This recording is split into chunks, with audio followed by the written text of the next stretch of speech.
cerita yang penuh drama nih lah, excited ya anakku. Coba apa dulu Ril? Acara selanjutnya yang paling kita tunggu-tunggu. Inilah persembahan drama Joko Kendil Mencari Cinta. Selamat menyaksikan.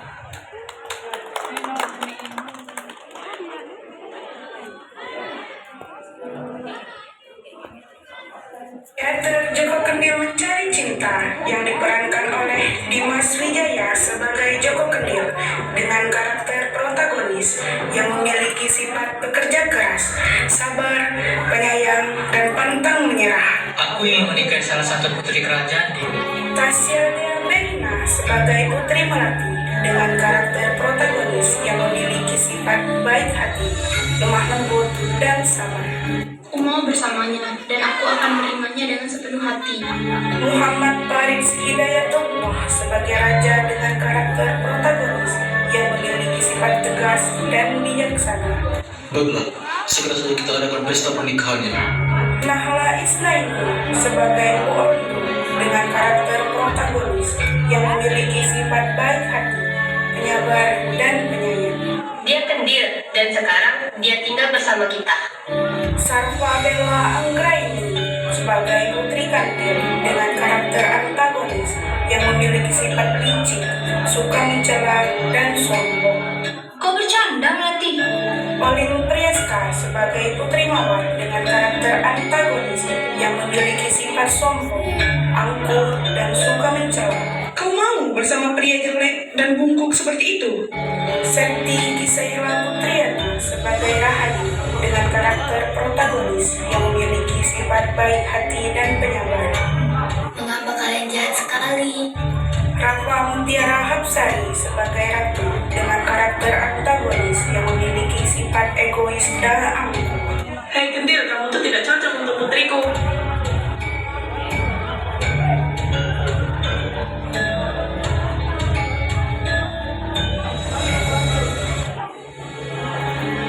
Di sebuah kerajaan yang makmur dan sejahtera.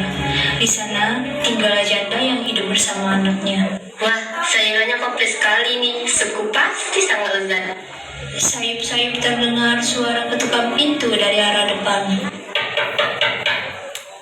Sepertinya dia mengetuk pintu. Mbok Rondo pun bergegas ke depan untuk membuka pintu.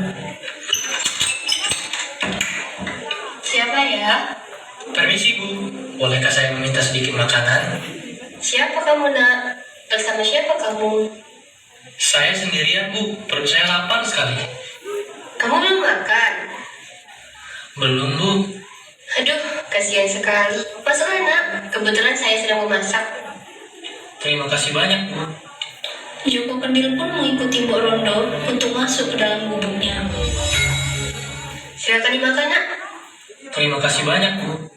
Ngomong-ngomong, siapa namamu nak? Kenapa kamu sendirian? Aku sendiri tidak tahu nama asliku Bu, tapi orang-orang mengenalku Joko Kendil. Rumahmu di mana? Kamu punya keluarga kan? Aku selama ini mengembara. Aku tidak punya rumah. Bu, bolehkah saya menambah lagi? Boleh nak, ambillah sepuasmu. Terima kasih Bu. Tapi biasanya aku susah mendapat makanan. Aduh, kasihan sekali hidupmu susah seperti ini. Kalau begitu, tinggallah di sini bersamaku. Kamu akan saya anggap seperti anak sendiri. Benarkah? Terima kasih banyak Bu. Aku pasti akan membantu Ibu bekerja. Dia siapa Bu? Dia kendil dan sekarang dia tinggal bersama kita. Oh, baiklah Bu. Begitulah sekarang Joko Kendil hidup bersama Mbok Rondo. Joko Kendil merupakan anak yang rajin. Dia belajar cara mengolah ladang dengan sangat cepat. Tidak jarang Joko Kendil mendapat cemooh dari masyarakat lainnya. Namun Joko Kendil tidak menghiraukannya.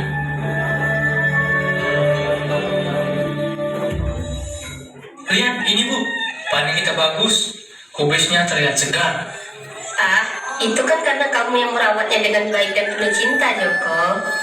Semoga kali ini kita mendapatkan banyak uang ya Bu. Iya, semoga doa kita terkabul.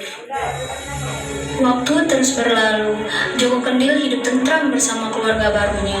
Hingga suatu hari, Joko menyampaikan sesuatu kepada Simbo.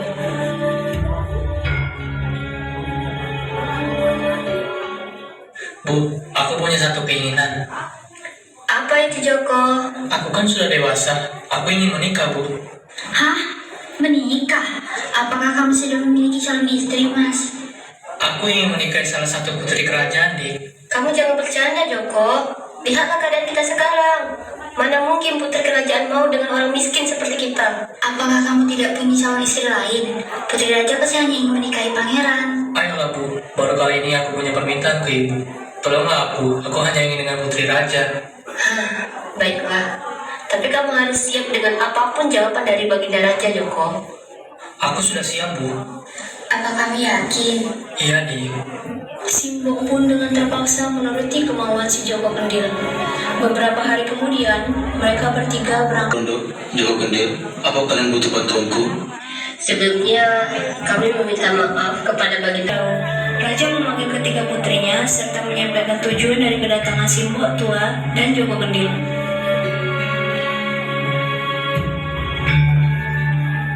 Nah, putri-putriku, sekarang keputusan ada di tangan kalian. Ayah, aku tidak sudi. Suami miskin dan bentuknya aneh seperti itu. Ayah tidak perlu bertanya padaku, aku sama sekali tidak mau. Mengapa kalian berdua langsung menolak? Tentu saja, aku hanya akan menikah dengan pangeran yang kaya raya. Aku hanya ingin menikah dengan kesatria yang gagah dan tampan, yang pasti bukan orang seperti dia. Kedua putriku sudah menolak, tinggal putri terakhirku saja. Bagaimana denganmu, Melati? Ini pertanyaan sangat mendadak, Ayah. Tapi sepertinya dia baik. Aku mau bersamanya dan aku akan menerimanya dengan sepenuh hati. Semuanya terkejut dengan apa yang disampaikan Putri Melati. Meskipun berat hati, Raja mengizinkan Melati menikah dengan Joko Kendil. Kau bercanda, Melati? Kau mau bersama pria jelek dan bungkuk seperti itu? Yo, apakah matamu bermasalah? Benarkah? Tuan Putri bersedia? Apakah Tuan Putri bersedia menerima saudaraku dengan keadaan seperti ini? Iya, aku bersedia. Wah, ini sangat mengejutkan. Baiklah, segera saja kita adakan pesta pernikahannya. Terima kasih, Baginda Raja. Mbok Rondo dan anaknya seketika pulang setelah mendapat jawaban dari sang raja. Namun sang ratu nampak tidak setuju. Yang mulia, apakah kamu benar-benar yakin dengan keputusan tadi? Tentu istriku, karena itu keputusan Melati sendiri. Akan tetapi, masih banyak putra raja yang gagah dan perkasa di luar sana. Kita bisa menjodohkannya tanpa harus menerima lamaran si Kendil. Tapi istriku, jika itu memang keinginan Melati dan bisa menjamin kebahagiaan anak kita, biarkan saja. Tapi, apa kata keluarga, kerabat, dan rakyat kita nanti? Jangan dengarkan apa kata orang. Sebagai seorang pemimpin, tentu tak elok mengingkari perkataanku sendiri.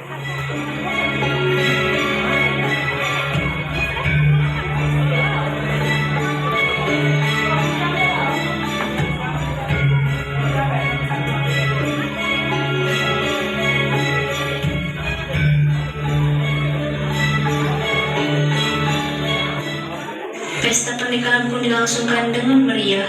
Kedua pengantin terlihat sangat bahagia, tapi tidak begitu dengan kedua kakak perempuannya. Melati kok mau sih sama orang seperti dia? Kurasa matanya benar-benar bermasalah.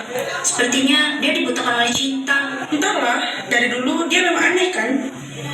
Setelah pernikahan telah berlangsung, Mbok Rondo dan Rahayu memutuskan untuk tinggal di desa. Walau Joko dan Melati berkali-kali membujuk agar Mbok Rondo mau tinggal di istana,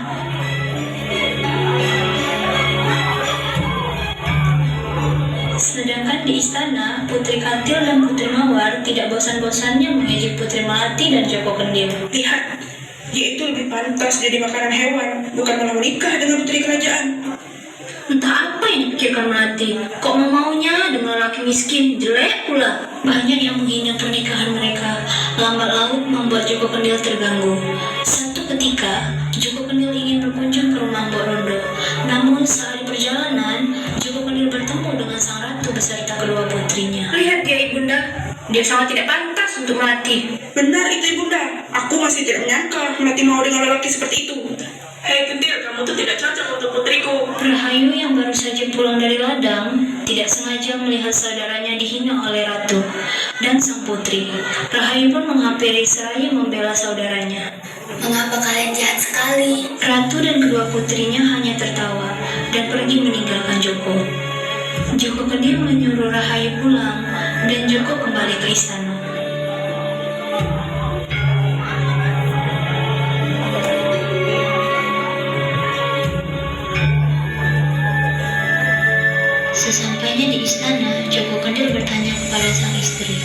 Istriku, tolonglah jujur kepadaku. Kenapa kau mau menerima pinanganku saat itu? Mungkin kau tidak tahu, tapi aku diam-diam sering keluar istana untuk melihat suasana sekitar kerajaan dan melihat keadaan rakyat. Dan aku sering melihatmu membantu ibumu di ladang. Dari situ aku tahu kau adalah orang yang baik dan pekerja keras. Hah? Kamu sudah memperhatikanku sejak lama. Terima kasih telah menerimaku apa adanya, istriku. Akulah yang seharusnya berterima kasih. Aku telah mendapatkan suami yang baik.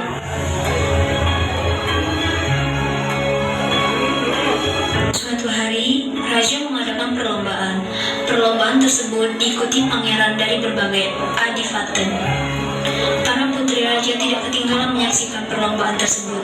Lihatlah para pangeran tampan itu. Seharusnya orang-orang seperti mereka yang pantas menikahi putri raja seperti kita. Iya, benar sekali. Dia seperti manusia yang mirip kendi itu. Lihat saja, dia tidak berani datang dengan alasan sakit. Padahal dia malu dengan pangeran itu. Perlombaan tersebut bahkan menjadi tempat Putri Mawar dan Putri Kantil untuk mengejek Putri Melati. Namun, Putri Melati tidak pernah memperdulikan ejekan kakak-kakaknya. Seketika, datanglah seorang pangeran yang sangat tampan, dan semua orang terpukau dengan ketampanannya. Lihatlah, sungguh tampan pangeran itu. Aku ingin sekali berkenalan dengannya. Aku baru sekali ini melihat pangeran itu. Dia lebih tampan dan gagah dari semua pangeran di sini. Iya, ibunda setuju. Bahkan si Kendil pun tak pantas untuk menjadi tukang cuci kudanya. Putri Melati tak tahan lagi dengan ejekan saudaranya dan Salatu. Ia pun pergi meninggalkan tempat itu dan kembali ke kamarnya. Loh, di mana suamiku? Katanya sakit. Kendi apa nih? Kenapa ada di sini? Putri Melati yang merasa kesal akibat ejekan keluarganya melampiaskan kekesalannya dan membanting kendi yang ternyata berisi kutukan suaminya.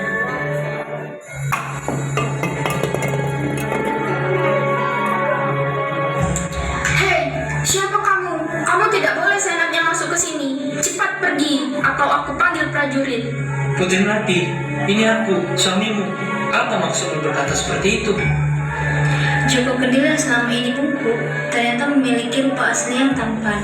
Joko Kendil menceritakan kejadiannya waktu kecil yang terkena kutukan penyihir. Tubuhnya dikutuk menjadi bungkuk. Kutukan itu akan hilang jika ada seorang wanita yang tulus mencintainya dan rela menjadi istrinya.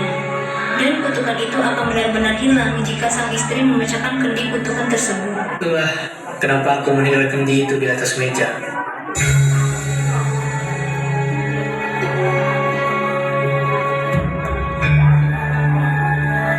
Setelah benar-benar kembali ke wujud aslinya, Joko Kendil yang kini berwajah tampan bersama Putri Melati menemui Simbo. Simbo dan Rahayu sangat terkejut dan bahagia melihat orang yang besarnya kini sangat gagah dan berwajah tampan. Namun Simbo dan Rahayu tetap menolak ajakan Joko untuk tinggal di istana. Baiklah Bu, kalau Ibu dan Rahayu tidak mau, kami akan pulang ke istana. Iya mas, hati-hati. Joko dan Putri Melati pulang ke istana dan bertemu dengan kedua saudari mereka, Mawar dan Kantil.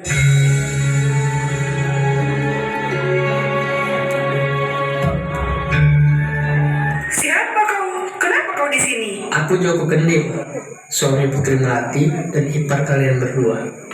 Hah? Serius? Kenapa rupamu jadi berganti seperti ini? Bisa kau ceritakan lebih rinci dengan apa yang telah kamu bicarakan? Baiklah, begini. Ini adalah rupaku yang asli. Aku adalah pemuda yang terkutuk dan diberikan kendi kepadaku. Barang siapa, seorang perempuan mencintaiku dengan tulus dan dia melihat kendi itu, lalu dia memecahkannya, maka aku akan balik ke rupa awalku yang asli. Ya baguslah, setidaknya kamu tidak buruk rupa untuk menjadi anggota keluarga kami. Lalu saat itu juga datanglah raja dan ratu menghampiri anak-anaknya. Apa yang kamu lakukan dan siapa kau? Wahai pemuda, siapa dirimu dan mengapa dirimu berada di sini? Wahai ayahanda dan ibunda, Joko Kendil aslinya ternyata sangat rupawan. Dia selama ini hanya dikutuk menjadi buruk rupa dan bungkuk. Kendi kutukannya telah dipecahkan oleh pelatih. Maka dari itu, dia sekarang telah kembali ke rupa dan wujud yang aslinya. Apa yang dikatakan Mawar adalah benar. Kami berdua telah mendengarkan langsung ceritanya dari Joko Kendil. Dan pemuda ini adalah Joko Kendil. Wah, aku sangat pangling. Ternyata aku mempunyai menantu rupawan. Tidak hanya hatinya, ternyata juga rupanya. Kamu jangan berbesar hati dulu, bukan berarti aku jadi menyukaimu dengan Melati setelah perubahanmu. Iya yang mulia, aku mengerti. Lalu mereka semua pun pergi meninggalkan Joko Kendil dan Melati. Mas, kamu yang sabar ya. Ibunda memang begitu. Tapi percayalah, dia sangat baik hati. Lambat laun, dia pasti akan sayang juga denganmu, menantunya. Iya, aku percaya itu istriku.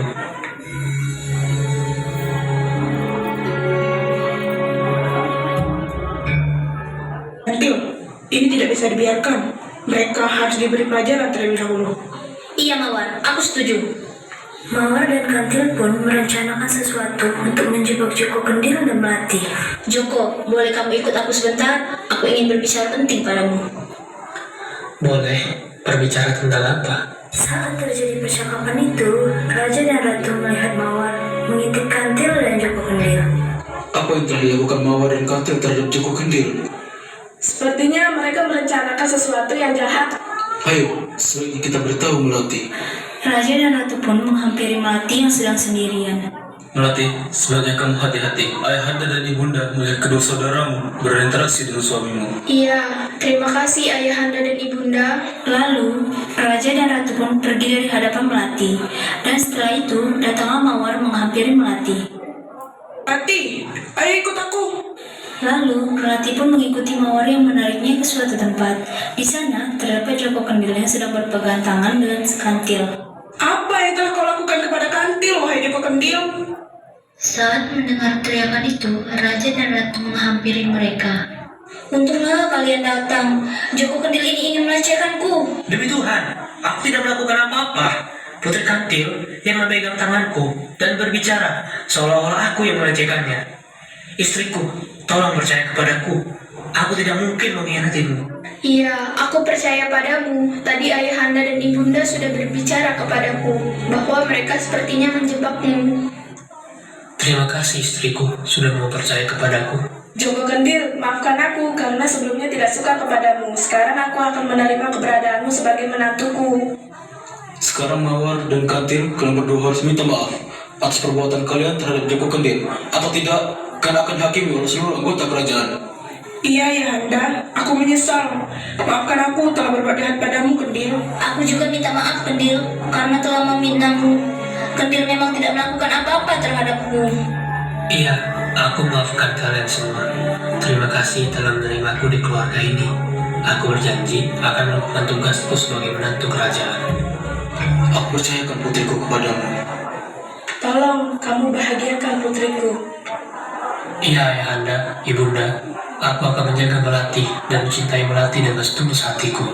Saat mereka sedang berbincang-bincang, datanglah Borondo dan Rahayu. Yang mulia, setelah kami memutuskan ajakan Putri Melati untuk tinggal di istana, kami akhirnya menyetujuinya. Ini bagus, karena memang lebih baik tinggal di sini. Saya akan menyuruh prajurit untuk memindahkan barang kalian ke istana dan menyuruh mereka untuk menyiapkan kamar kalian.